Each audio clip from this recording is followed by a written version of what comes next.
Assalamualaikum warahmatullahi wabarakatuh. Perkenalkan, saya Desti Fianti, guru dari SMK Negeri 1 Bawen, Kabupaten Semarang, calon guru penggerak Angkatan 9. Di video kali ini, saya akan memaparkan tentang aksi nyata modul 1.4, pelaksanaan diseminasi budaya positif yang dilaksanakan di sekolah kami.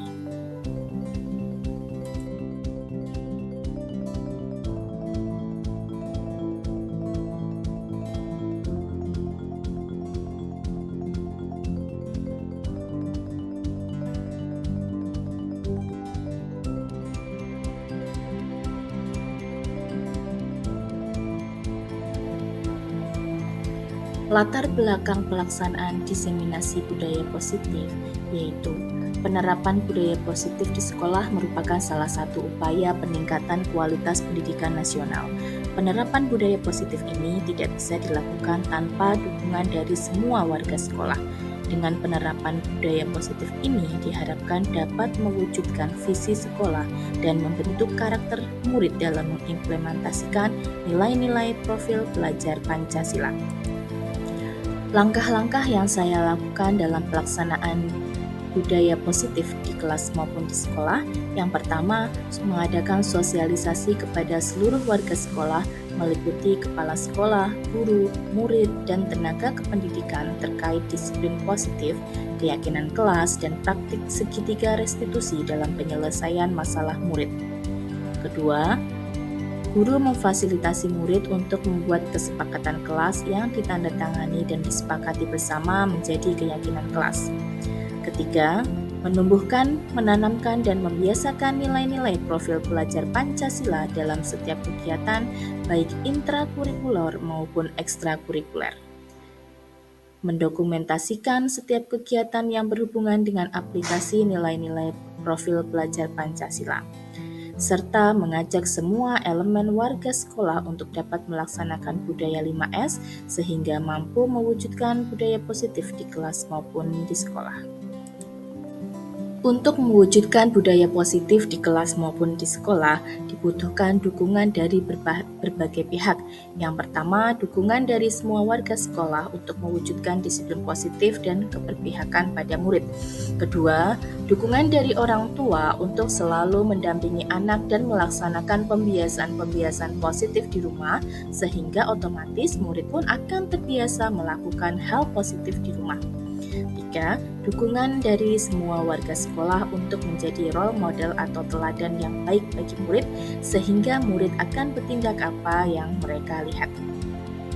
Berikut adalah video diseminasi yang sudah saya lakukan kepada rekan guru dan warga sekolah yang lain. Selamat menyaksikan. Assalamualaikum warahmatullahi wabarakatuh. Yang terhormat Bapak Kepala SMK Negeri 1 Bawen, Bapak Nana Mulyana SBMSI, yang saya hormati Bapak Ibu Guru beserta staf karyawan SMK Negeri 1 Bawen. Pada kesempatan pagi ini, saya akan menyampaikan tentang diseminasi aksi nyata modul 1.4 tentang budaya positif. Mohon waktunya ya Bapak Ibu. Nah, pada kesempatan kali ini saya akan menyampaikan tentang budaya positif tentang Ki Hajar Dewantara. Dalam filosofi Ki Hajar Dewantara menyampaikan bahwa pengajaran adalah bagian dari pendidikan. Pengajaran di sini adalah suatu proses untuk memberikan ilmu atau faedah dalam kecakapan hidup seorang anak dari lahir sampai dewasa. Kemudian pendidikan di sini adalah sebagai tempat persemaian benih-benih kebudayaan dalam masyarakat, sehingga kita bisa membedakan bahwa tempat untuk mereka menimba ilmu namanya adalah pendidikan.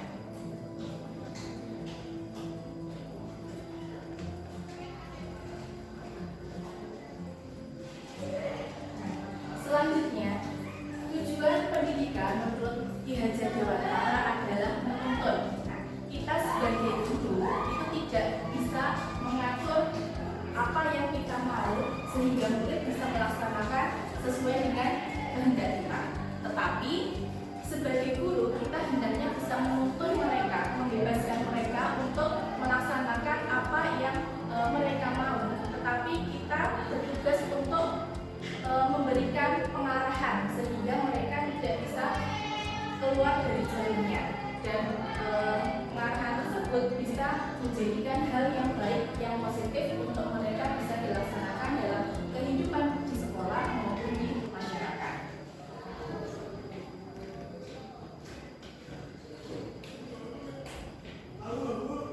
Nah, dasar pendidikan menurut Ki Hajar Dewantara adalah adanya kodrat alam dan kodrat zaman.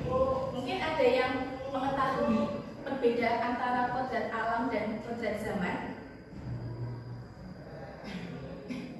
Bu Gesit bisa menyampaikan apa itu kodrat alam dan kodrat zaman? Ya, terima kasih. Untuk kodrat alam berarti anak itu sejak lahir punya karakter sendiri, kodrat alam yang dimilikinya. Sedangkan kodrat zaman itu kodrat di mana zaman itu bisa berubah.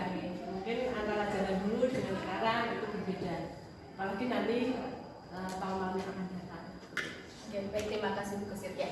Betul sekali apa yang disampaikan oleh Bu Gesit bahwa kodrat alam manusia, kita ibaratkan murid, itu memiliki kodrat alam yang berbeda. Jadi mereka memiliki keunikan masing-masing. Kita tidak bisa menyamakan keunikan mereka. Misalnya si Ani itu menyukai menggambar, kemudian sedangkan si Agus itu menyukai keterampilan, misalnya taekwondo. Nah, kita tidak mungkin bisa harus menyamakan kompetensi yang mereka miliki. Tidak mungkin si Agus harus dipaksa untuk bisa menggambar, sementara setiap anak memiliki kemampuan kodrat alam yang berbeda.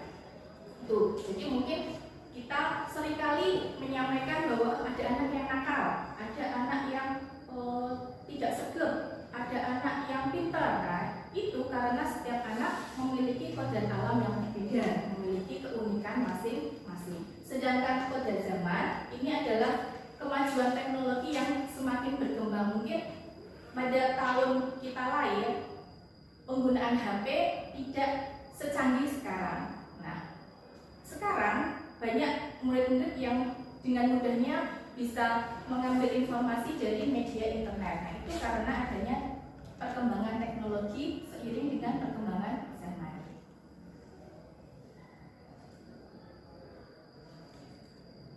Kemudian pada saat kita mendidik, hendaknya kita menekankan ke aspek budi pekerti.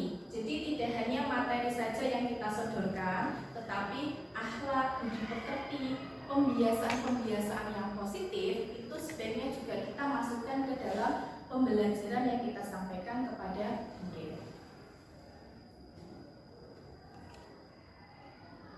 Nah, sekarang apakah Bapak Ibu setuju tentang pernyataan ini? Guru dapat mengontrol murid. Setuju tidak, Ibu-ibu? Emang disetting.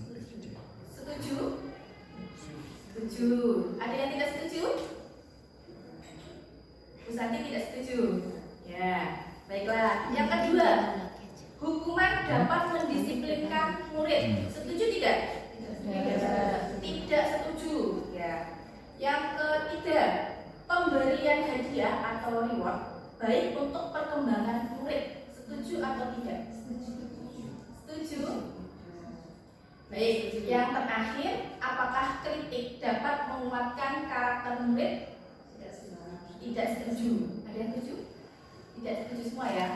Baiklah, kita akan bahas di perubahan paradigma atau pemikiran kita. Nah, kita coba dengan permainan kepala tangan deh. Jadi silakan antara kanan dan kiri bisa berdiri berhadapan-hadapan.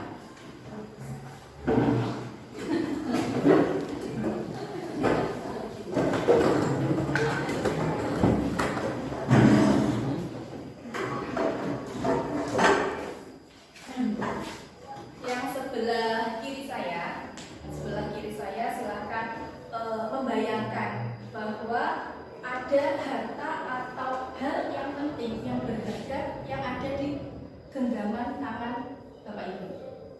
Nah, sebelah kiri saya.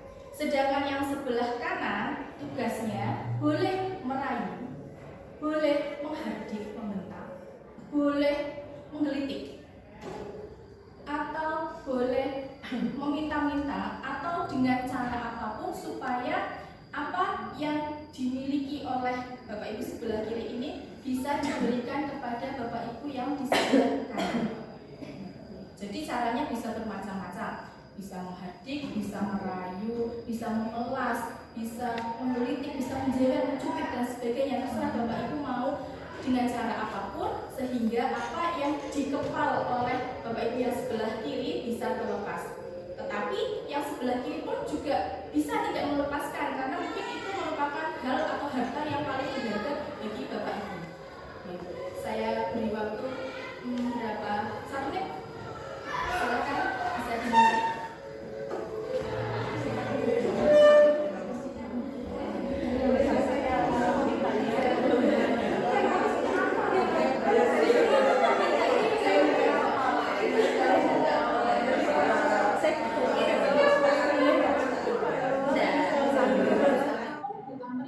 Tidak menyukai saya. Yang penting kita memastikan diri bahwa kita berarti harus bisa menegakkan hati supaya tidak baper misalnya. Itu yang bisa memastikan kontrol saya. Jadi yang bisa mengontrol diri saya adalah diri saya sendiri. Kita tidak bisa membujuk, tidak bisa meminta supaya orang bisa melakukan apa yang kita mau, tetapi kita yang harus mengontrol diri sendiri. Oh baiklah, kalau orang tidak mau seperti apa yang kita minta, berarti ya sudah kita harus posisi kontrol seperti itu yang biasanya kita sering alami di lingkungan kerja kita. Kemudian kita lanjutkan. Nah nih, ilusi guru mengontrol murid. Jadi kita tidak bisa memaksakan murid untuk berbuat sesuatu sesuai dengan kehendak kita. Mereka mempunyai pemikiran masing-masing, mereka mempunyai kesenangan masing-masing yang tidak bisa kita paksakan. Sehingga kita hanya bisa menonton dan mengarahkan murid. Saatnya istirahat. It's time to have first break. Antara stimulus respon dan teori kontrol. Jika kebutuhan di dalam stimulus respon kebutuhan kita sama, tetapi di teori kontrol kebutuhan kita berbeda. Misalnya kita membutuhkan murid supaya bisa mengikuti apa yang kita minta. Misalnya kita menyuruh murid untuk melaksanakan tugas yang kita suruh, tetapi murid mempunyai kebutuhan yang berbeda. Di jam 9.10 misalnya jam belajar 9.10, anak-anak itu cenderung capek, lelah, ngantuk. Nah, yang belajar remaja di kelas memberikan penugasan tujuannya mereka mengerjakan apa yang kita suruh, tetapi anak di kelas tidur, ada yang bermain HP, ada yang ngobrol sama temannya. Jadi kita punya kebutuhan mendapatkan nilai, sementara murid memiliki kebutuhan untuk mempunyai kesenangan. Dengan cara bermain game mereka lebih senang, dengan cara tidur mereka tidak capek. Itulah yang dinamakan dengan teori kontrol mengenai kebutuhan. Kemudian di dalam stimulus respon menganggap bahwa semua orang melihat yang sama, sedangkan di teori kontrol memiliki gambaran yang berbeda. Yang ketiga, kita mencoba mengubah orang bisa melakukan, menyukai apa yang kita inginkan. Tetapi pada teori kontrol berarti kita harus menyadari bahwa setiap orang itu memiliki keinginan yang berbeda. Kemudian selanjutnya, orang lain bisa mengontrol saya pada stimulus respon, tetapi di teori kontrol tadi yang sudah saya sampaikan, diri kita sendiri yang bisa mengontrol diri kita. Jadi kita tidak bisa menunjuk orang untuk melakukan hal yang sama dengan apa yang kita.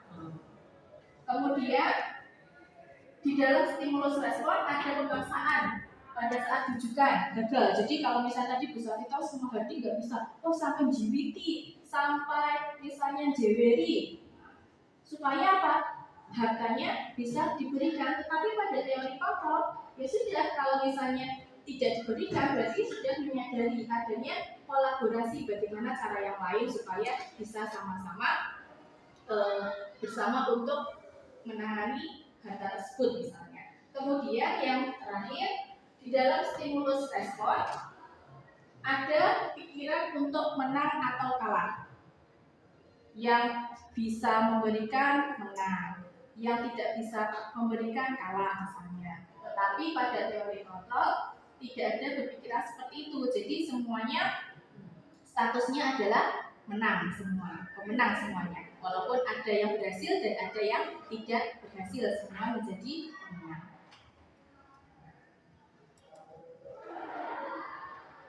Nah, sekarang kita lanjut ke disiplin positif dan nilai-nilai kebajikan. Nah, apa itu disiplin?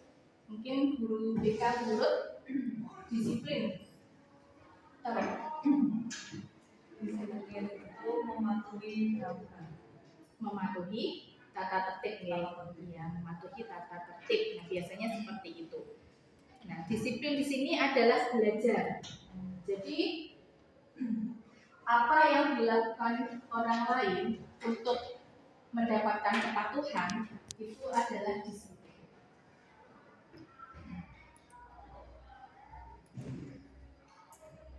Kemudian dalam melaksanakan disiplin menurut Ki Hajar Dewantara itu haruslah berasal dari motivasi internal. Internal itu adalah motivasi dari diri sendiri, bukan motivasi eksternal.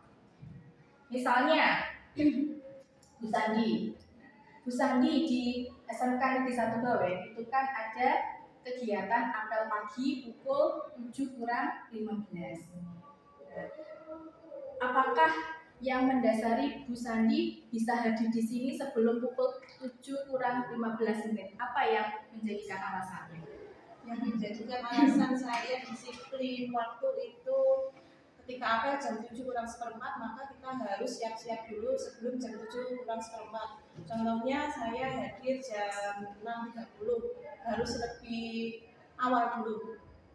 Jadi tidak harus jam 7:04 harus menyiapkan diri, tetapi sebelumnya kita harus sudah disiplin waktu terlebih dahulu. Seperti itu. Oke, terima kasih Bu Sandi. Nah, selanjutnya kalau Bu Rinada mengikuti apel pukul 7:15, alasannya apa? Apakah karena ASN, takut sama bapak kepala sekolah, atau misalnya takut kalau dihukum, atau ada alasan yang lain misalnya?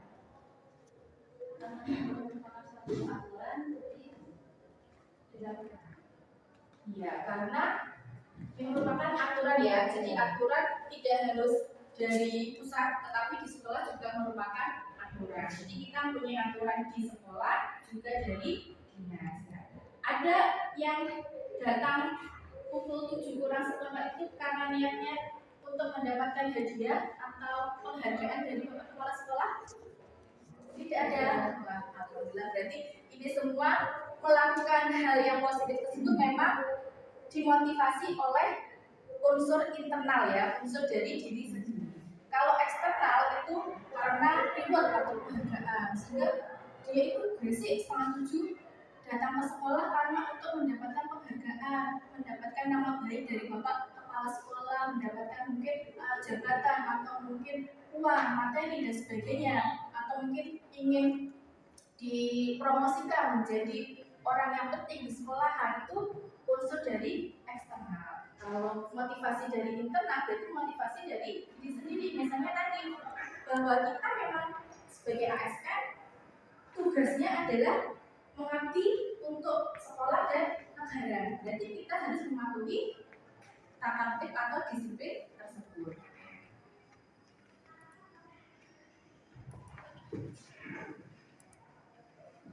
Nah, sedangkan nilai-nilai kebajikan adalah sifat-sifat positif manusia yang merupakan tujuan mulia yang ingin dicapai oleh setiap individu. Nah, kita sebagai pendidik harusnya memiliki nilai-nilai kebajikan, nilai-nilai positif yang bisa diteladani oleh murid, ya, supaya mereka itu bisa berkembang ke arah yang positif.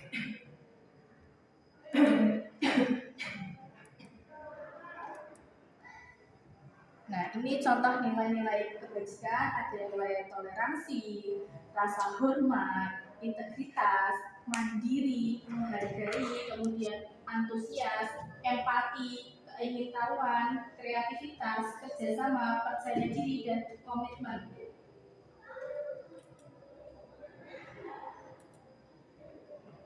Kemudian ada nilai-nilai yang lain, peduli, rajin, kemudian keterus-terangan, sampai dengan pada percaya, lurus hati, ketegasan, pengertian, itu semuanya adalah nilai-nilai kebajikan yang bisa kita terapkan di kelas ataupun di sekolah. Bapak Ibu masih ingat apa saja profil pelajar Pancasila? Yang pertama, beriman, bertakwa kepada Tuhan Yang Maha Esa dan berakhlak mulia. Kemudian yang kedua, berkebinekaan global. Yang ketiga, bergotong royong. Keempat, kreatif. Kemudian bernalar kritis dan mandiri. Dengan adanya profil pelajar Pancasila tersebut, otomatis kita akan menerapkan nilai-nilai kebajikan kita agar lingkungan di sekitar kita, lingkungan kelas ataupun lingkungan sekolah, bisa menjadi lingkungan yang positif. Nah, untuk itu, dalam menerapkan nilai-nilai kebajikan, kita tidak mungkin bisa menerapkan hanya sendiri, ya. Jadi hasilnya pasti akan kurang maksimal. Kita butuh kolaborasi dari berbagai pihak, misalnya kepada wali kelas, kemudian guru BK, kemudian wakil kepala, kemudian kepala sekolah, dan warga sekolah yang lain, agar lingkungan kita, khususnya di SMK Negeri 1 Bawen, itu bisa menjadikan sekolah yang positif, yang menumbuhkan nilai-nilai kebajikan.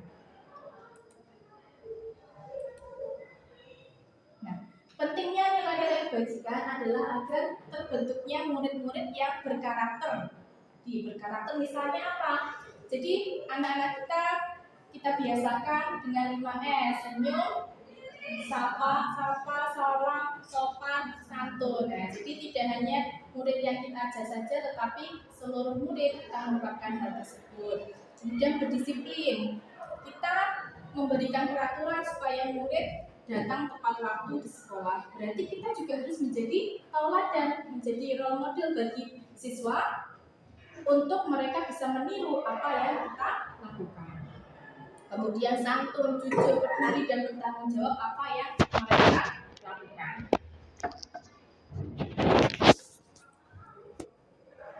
Kemudian yang kedua, tentang teori motivasi, hukuman, penghargaan, dan restitusi.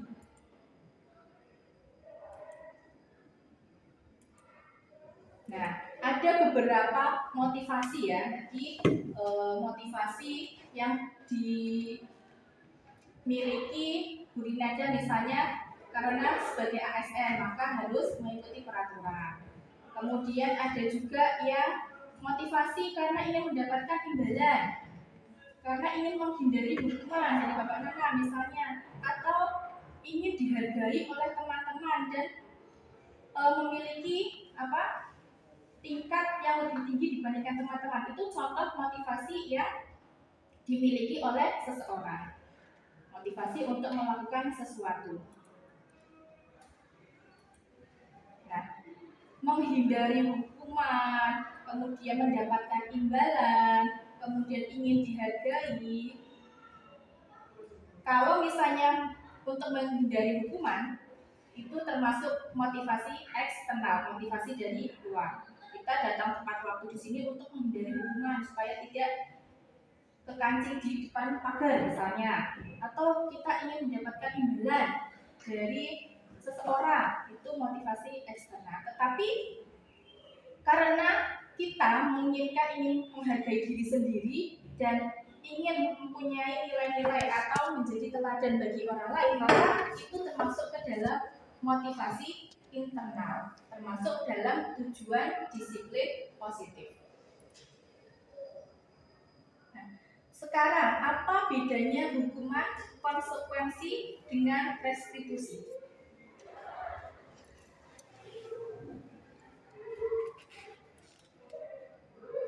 Misalnya, mencatat 100 kali dalam buku, kalimat saya tidak akan terlambat lagi. Karena terlambat datang ke sekolah termasuk hukuman atau konsekuensi? Hukuman. Coba tinggal lihat. Ya, hukuman. Lari mengelilingi lapangan basket 2 kali karena terlambat hadir di sekolah. Hukuman atau konsekuensi? Hukuman. 3. Murid diminta untuk push up 15 kali karena tidak menggunakan masker di sekolah. Hukuman atau konsekuensi? Hukuman. Kemudian menggantikan kertas tugas teman yang telah dicoret-coret. Konsekuensi.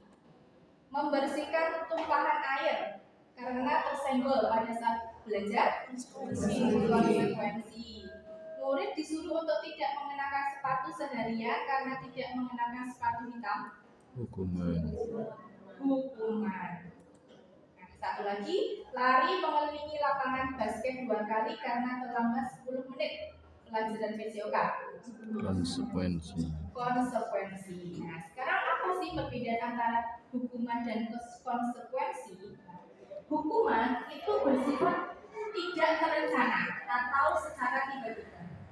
Misalnya, kita pada saat mengajar ada murid yang terlambat masuk, kemudian kita langsung memberikan, Mas, kalian sudah terlambat 10 menit, silakan baca istighfar 100 kali, misalnya. Itu secara tidak terencana, ya tidak. Jadi kita langsung memberikan hukuman kepada murid. Itu contoh dari hukuman. Hukuman bisa berupa fisik maupun psikis ya. Sedangkan konsekuensi sudah terencana dan disepakati. Misalnya kita membuat kesepakatan jika ada murid yang datang ke kelas, misalnya 10 menit terlambat hadir, maka konsekuensinya adalah mengikuti tambahan dalam 10 menit yang lain. Jadi bisa tempat lagi sama gurunya. Itu adalah kesepakatan.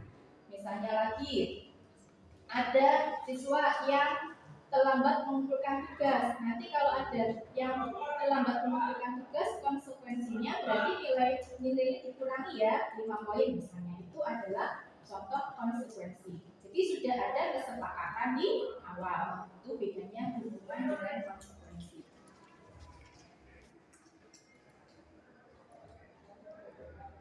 Nah, ini untuk lebih lengkapnya bahwa hukuman itu biasanya sangat menyakitkan hati karena langsung ditembak oleh gurunya. Sedangkan konsekuensi mereka sudah menyadari bahwa saya melakukan kesalahan, berarti saya harus melakukan konsekuensinya apa. Kemudian yang kedua, hukuman itu membuat anak sakit fisik maupun hati dalam jangka waktu yang lama. Sedangkan konsekuensi dalam jangka waktu yang pendek. Kemudian yang ketiga, hukuman itu anak lebih cenderung jadi membenci kedisiplinan atau bahkan bisa membenci dunia ya. Jadi ada kejadian pada saat kita sekolah sampai sekarang masih teringat karena dihukum oleh guru kita. Pernah tidak Bapak Ibu dihukum guru? Tidak pernah. Bisa kita anak yang ngaji. Bu Amri pernah tidak dihukum? Tidak pernah. Tidak ada. Ya, Bu Oro. Masih ingat? Waktu SD lupa juga guru paket. Iya. Terus guru keliling lapangan. Berapa kali? Berkali-kali ujian. Ya, suruh keliling lapangan. Lapangannya luas sekali. Ya, tidak terlalu luas. Tidak terlalu luas ya. Tapi masih berapa tahun yang lalu berarti itu ya? SD itu 20 tahun yang lalu, peristiwa 20 tahun yang lalu karena dihukum itu masih membekas di hati. Masih ingat guru yang menghukum? Wah, jadi seperti itu. Kalau hukuman, kita berikan hukuman atau sanksi, pasti anak akan teringat. Oh, besok kalau misalnya saya lulus, saya pasti ingat sama si A, misalnya guru A karena menghukum saya mengelilingi lapangan. Dan peristiwa juga masih ingat, gurunya masih ingat. Nah, itu akibat dari kita menghukum murid. Tetapi berbeda dengan konsekuensi, karena kalau konsekuensi berarti murid itu lebih cenderung menyadari apa yang diperbuat. Dia sudah bisa membuktikan konsekuensi apa yang akan ditimbulkan.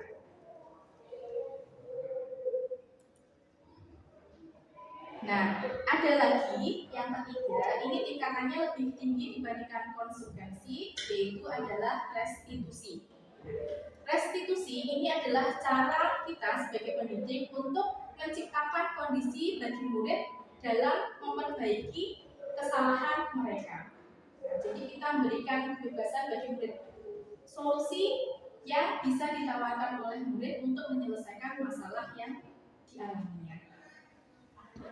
Bukan kita langsung, misalnya ada anak yang melakukan kesalahan, misalnya pada saat pembelajaran ada anak yang bermain game.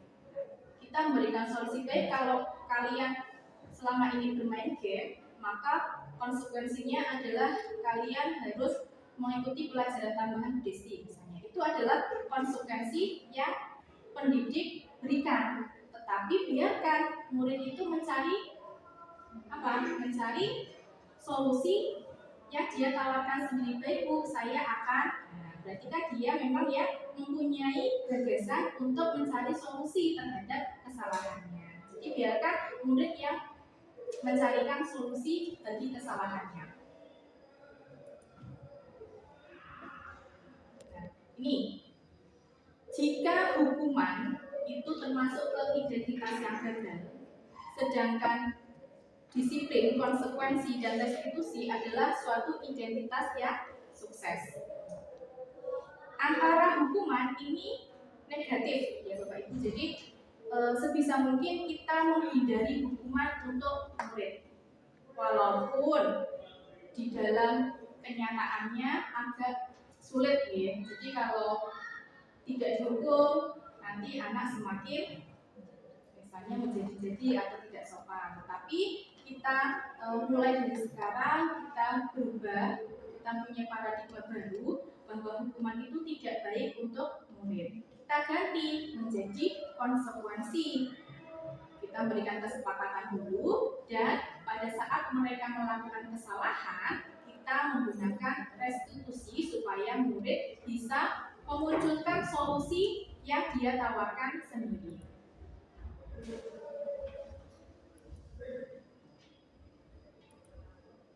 Nah, misalnya kita memberikan hukuman dengan penghargaan, bahwa penghargaan tersebut tentu akan memberikan efek jangka pendek dan jangka panjang. Misalnya, kalau kita memberikan reward atau penghargaan kepada anak yang pandai di kelas atau yang pintar presentasi, nah, mereka otomatis akan selalu teringat bahwa saya harus maju terlebih dahulu, saya harus presentasi yang lebih baik supaya saya mendapatkan penghargaan, supaya saya mendapatkan reward.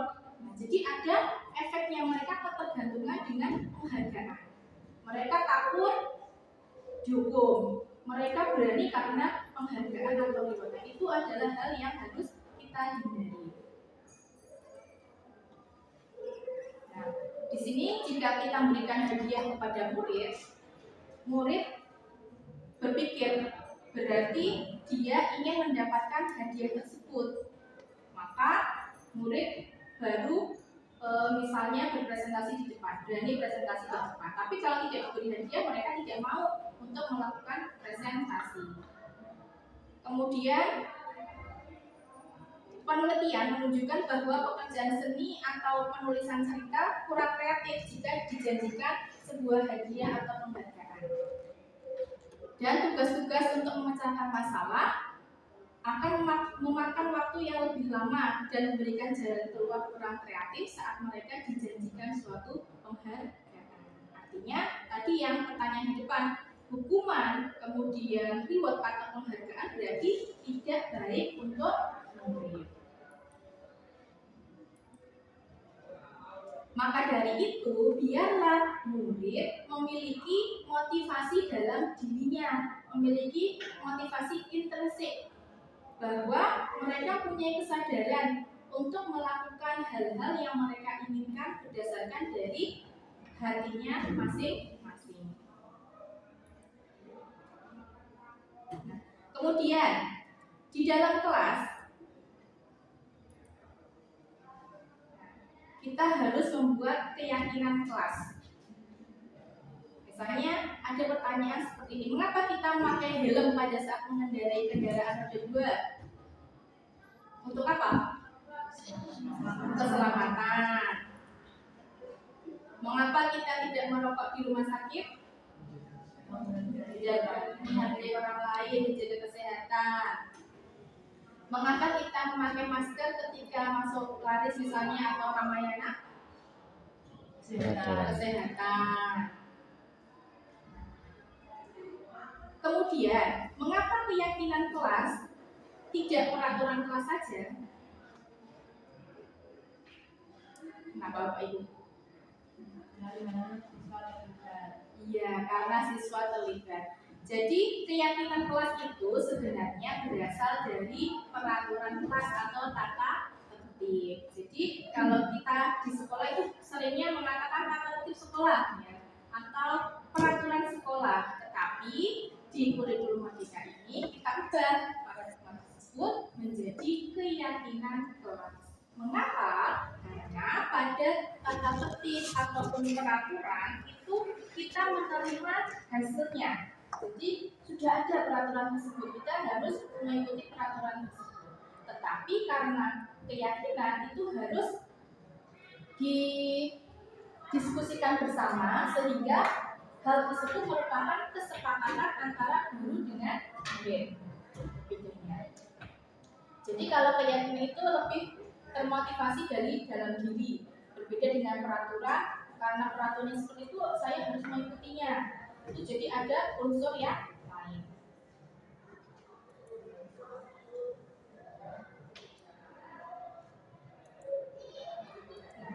Kita dalam pembentukan keyakinan sekolah atau keyakinan kelas, yang pertama yang dituliskan adalah berupa pernyataan-pernyataan universal seperti tadi, bertanggung jawab, ada mandiri, kemudian saya diri dan sebagainya, itu termasuk pernyataan universal. Kemudian yang kedua, pernyataan keyakinan kelas senantiasa dibuat dalam bentuk yang positif. Misalnya di tata tertib itu seringkali dituliskan iya, tidak boleh terlambat datang ke sekolah. Ada kata tidak boleh, berarti kan itu negatif. Maka kita ubah menjadi kalimat positif. Apa? Data lebih awal atau data tepat waktu. Dilarang membuang sampah sembarangan, misalnya. Itu kan ada kata dilarang juga. Kita ubah menjadi kalimat yang positif, misalnya menjaga kebersihan. Jadi kita hilangkan kata-kata negatif pada tata tertib atau peraturan menjadi hal yang positif dalam keyakinan kelas. Kata tidak boleh, kemudian dilarang, jangan bermain HP di kelas. Kita ubah, jagalah keamanan, jagalah kenyamanan di kelas, kan bisa lebih positif. Kemudian keyakinan kelas sebenarnya tidak terlalu banyak, karena kalau terlalu banyak murid itu akan lupa atau bingung. Sehingga kita pahami dulu kira-kira di kelas tersebut itu yang sering dilakukan atau dilanggar apa, baru kita tentukan keyakinan kelasnya. Kemudian keyakinan kelas sebaiknya sesuatu yang dapat diterapkan di lingkungan tersebut. Dan yang terakhir, semua warga sekolah itu harusnya senantiasa bisa berkolaborasi untuk menjaga atau meyakini keyakinan yang ada di kelas ataupun di sekolah supaya budaya-budaya positif bisa terlaksana dengan baik di sekolah.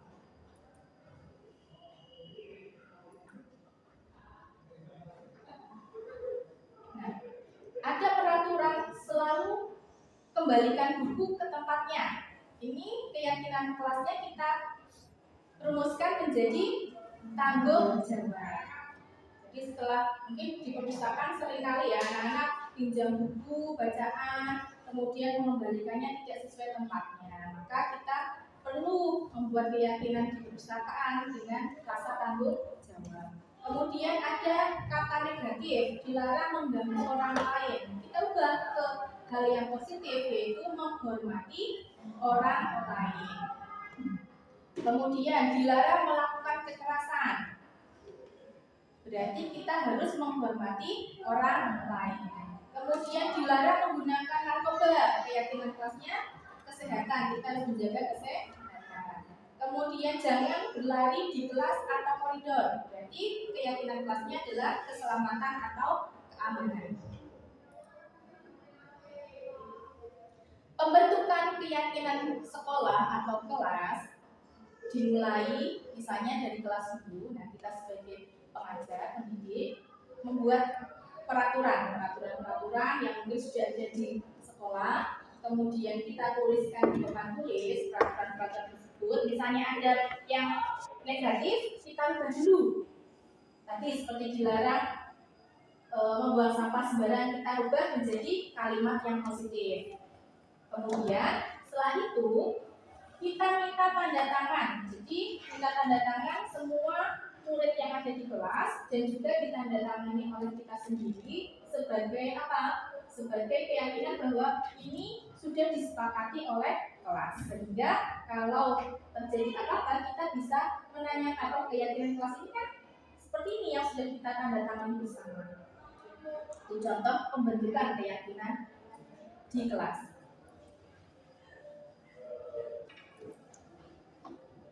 Kemudian kebutuhan dasar manusia menurut Glaser itu ada 5. Yang pertama bertahan hidup, kemudian penguasaan, kasih sayang dan rasa terima, kesenangan dan kebebasan.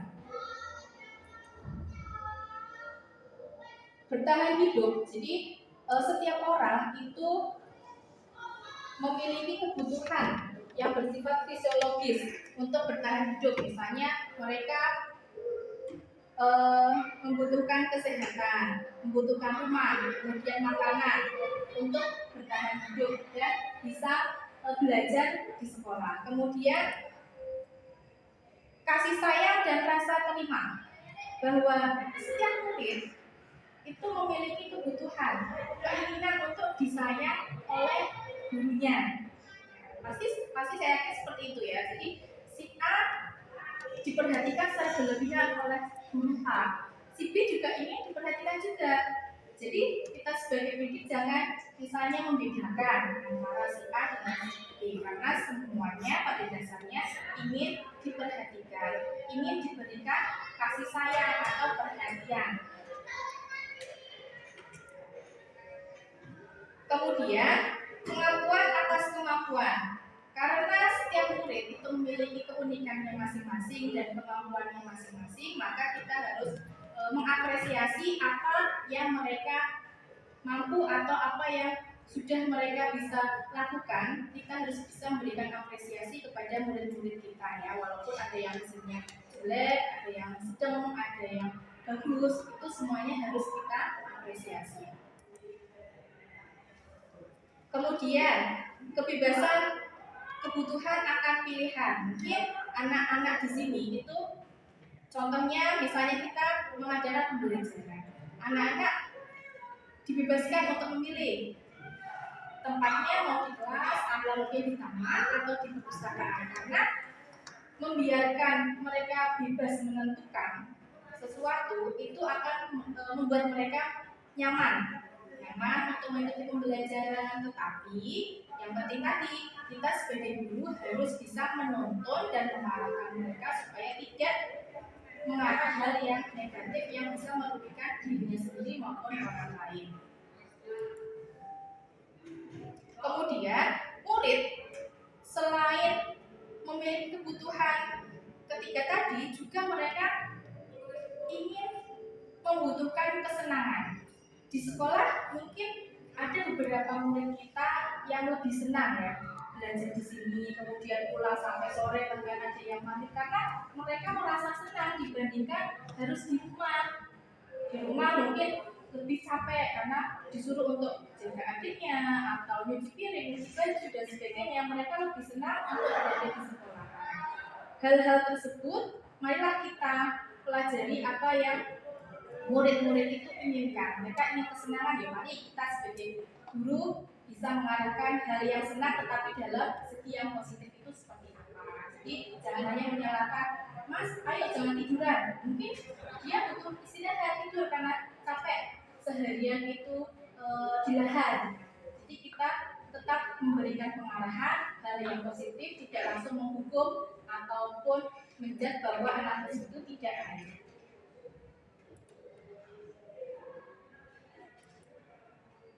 Kemudian, kita sebagai guru memiliki 5 posisi kontrol. Yang pertama adalah sebagai penghukum. Yang kedua, pembuat orang merasa bersalah. Kemudian yang ketiga sebagai teman.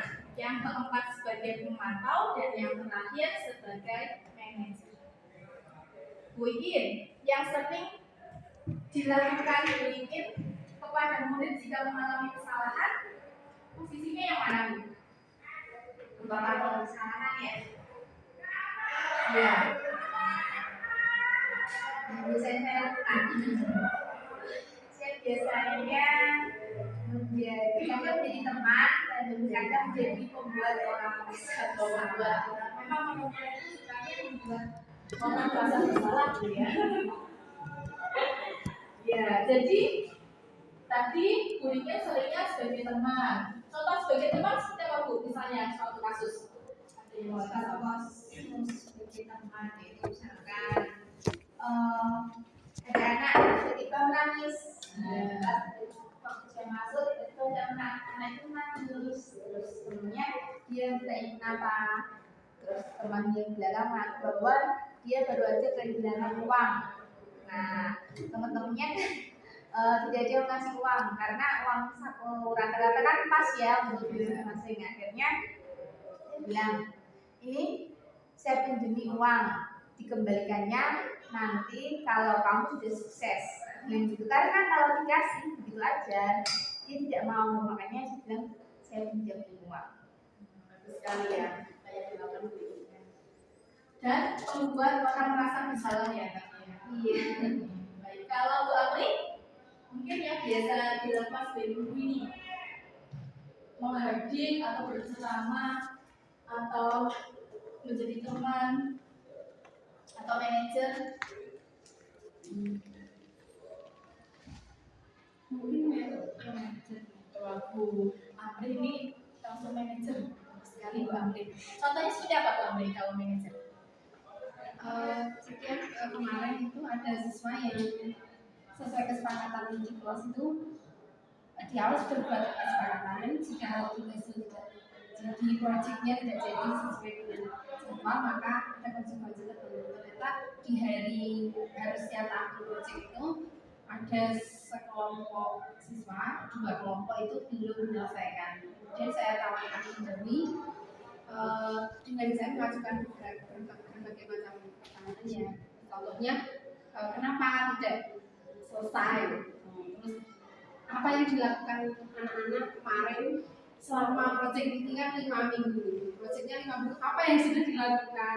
Saya berikan pertanyaan terus kemudian sampai akhirnya kita membuat kesepakatan lagi 24 jam yaitu tugasnya mereka akan selesaikan dan alhamdulillah dengan itu 2 kelompok itu akhirnya berhasil menyelesaikan sesuai dengan janji yang mereka sampaikan di kesepakatan. Bagus sekali Pak ya. Kita berikan contoh ya. kalau kita berposisi sebagai penghukum, jadi misalnya murid melakukan kesalahan, kalau kamu bisa dengan ancaman ya, kalau kamu tidak mengerjakan tugas, saya akan melaporkan ke kesiswaan atau misalnya ke orang tua. Itu adalah suatu hukuman dengan ancaman. Kemudian membuat orang merasa bersalah. Nah, biasa seperti ini. Kalau misalnya anak di kelas, misalnya sebagai wali kelas, Desi sangat kecewa kepada kalian karena kelas kalian itu membuat malu Desi. Masa masuk ke jamnya Bu Naomi, semuanya hampir terlambat datang. Akhirnya Bu Naomi kan marah. Jadi itu contoh saya berposisi membuat orang merasa bersalah dengan kata kecewa. Saya kecewa dengan apa yang kalian lakukan. Kemudian kalau posisi teman, ini misalnya ada yang sudah nanti Bapak Ibu bantu bereskan. Misalnya ada yang kehilangan HP, kemudian kita langsung ya baiklah nanti biar Bu Desi yang bantu mencarikan solusinya seperti apa, mencari bantuan kemana-mana. Berarti kan itu sebagai teman. Kita tidak membiarkan murid untuk memikirkan apa yang dia lakukan. Kemudian kalau memantau, ada pertanyaan, misalnya pada saat murid bermasalah, apa konsekuensinya atau sanksinya jika kamu berbuat kesalahan seperti itu? Ada penawaran di situ. Kemudian sedangkan posisi kontrol yang paling tinggi adalah sebagai manajer. Kita tidak langsung menjadi anak itu bersalah, tidak, tapi kita menyuruh anak tersebut bagaimana cara solusi untuk memperbaiki kesalahan yang diperbuat. Tadi sudah dicontohkan oleh Bu Anggi ya. Jadi sebagai guru kita harusnya senantiasa memposisikan diri menjadi seorang manajer. Jangan penghukum, jangan menjadikan murid jadi bersalah. Jadi tiga ini agak baik, tetapi yang paling baik adalah sebagai manajer.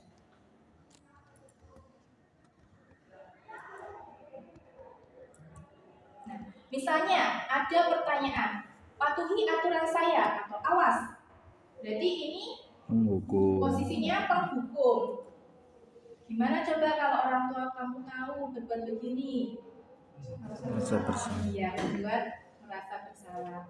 Ya sudah, kali ini tidak apa-apa, nanti ibu bantu bereskan. Nah, peraturannya apa? Sanksi atau konsekuensinya apa? Pemantau. Kemudian bagaimana kamu bisa menyelesaikan masalah ini? Manajer. Dan yang terakhir, kamu selalu yang paling terakhir. Penghukum. Jika kamu selalu paling terakhir, Bu Desi akan menghukum kamu. Nah, berarti penghukum. Ini yang terakhir adalah prinsip segitiga restitusi. Nah, tadi sudah disampaikan di awal ya bahwa restitusi ini adalah bagian yang paling tinggi di antara hukuman konsekuensi. Restitusi yang paling tinggi. Nah, ada 3 tahapan dalam pelaksanaan segitiga restitusi ini. Yang pertama adalah menstabilkan identitas, yang kedua validasi tindakan yang salah, dan yang ketiga menanyakan keyakinan.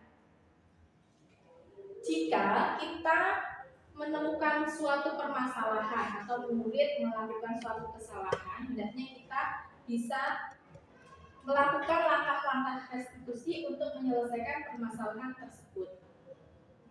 Dari tahapan pertama, menstabilkan identitas.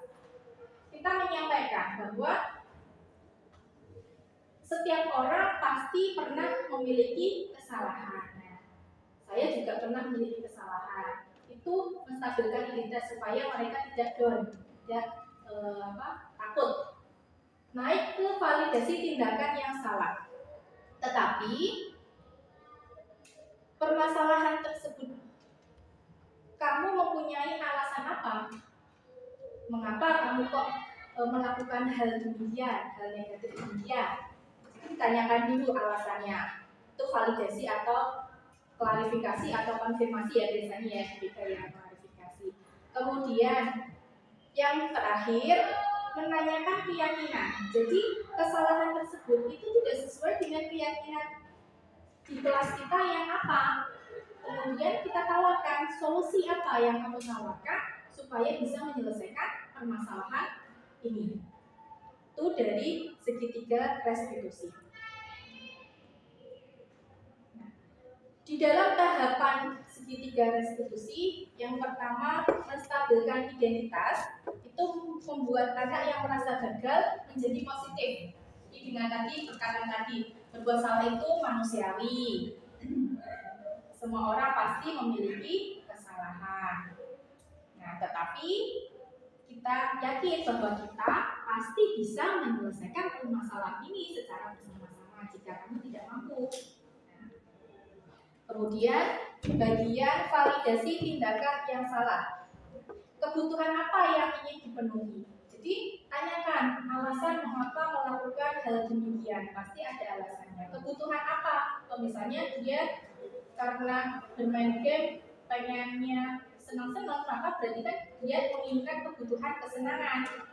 Alasannya karena ingin senang bu, ingin dapat hiburan bu. Itu kita tanyakan pada saat langkah validasi tindakan yang salah. Kemudian yang bagian akhir adalah menanyakan keyakinan. Apa nilai yang kita percaya di kelas? Jadi keyakinan kelas yang sudah kita sepakati, ada tanggung jawab, ada saling menghargai, kita sampaikan pada saat menanyakan keyakinan di kelas tersebut. Nah, idealnya seperti apa, kemudian kamu ingin menjadi seperti apa, dan solusi dalam penyelesaian masalah tersebut kira-kira apa. Jadi ditawarkan pada saat menanyakan keyakinan kelas. Nah, ini contoh keyakinan kelas yang sudah saya rekam kemarin.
Saya ambilkan kasus satu bahwa Adel kedapatan sedang bermain game selama proses pembelajaran bahasa Indonesia berlangsung. Maka saya menemui Kelvin untuk dapat menyelesaikannya dengan segitiga restitusi.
komunitas kita memberikan pendekatan kepada Kevin bahwa semua orang pasti memiliki kesalahan.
Baik, demikian adalah contoh ya dari penerapan segitiga restitusi yang sudah saya lakukan bersama murid. Jadi ada 3 tahapan tadi. Misalnya murid melakukan kesalahan, hendaknya kita menstabilkan identitas dulu. Jadi kita memberikan penguatan bahwa setiap orang pasti memiliki kesalahan. Tetapi kesalahan tersebut harusnya bisa kita selesaikan secara bersama. Kemudian yang kedua adalah bagian validasi tindakan yang salah. Jadi ada alasan-alasan tertentu yang menjadikan mereka melakukan hal yang negatif. Tanyakan alasannya apa.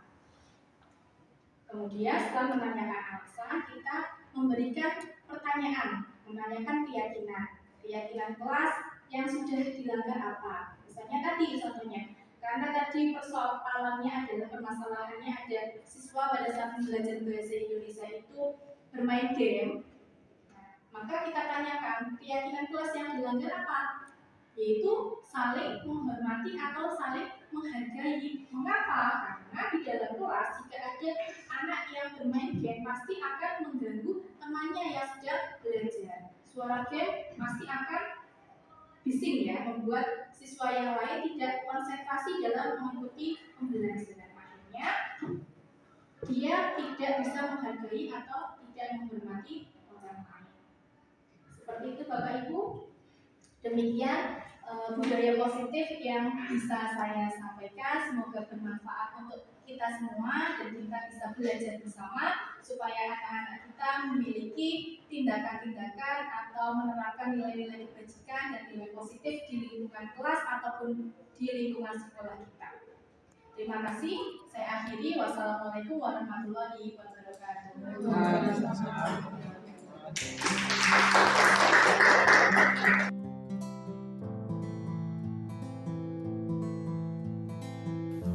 Terima kasih guru penggerak, tergerak, bergerak, dan menggerakkan. Salam bahagia. Wassalamualaikum warahmatullahi wabarakatuh.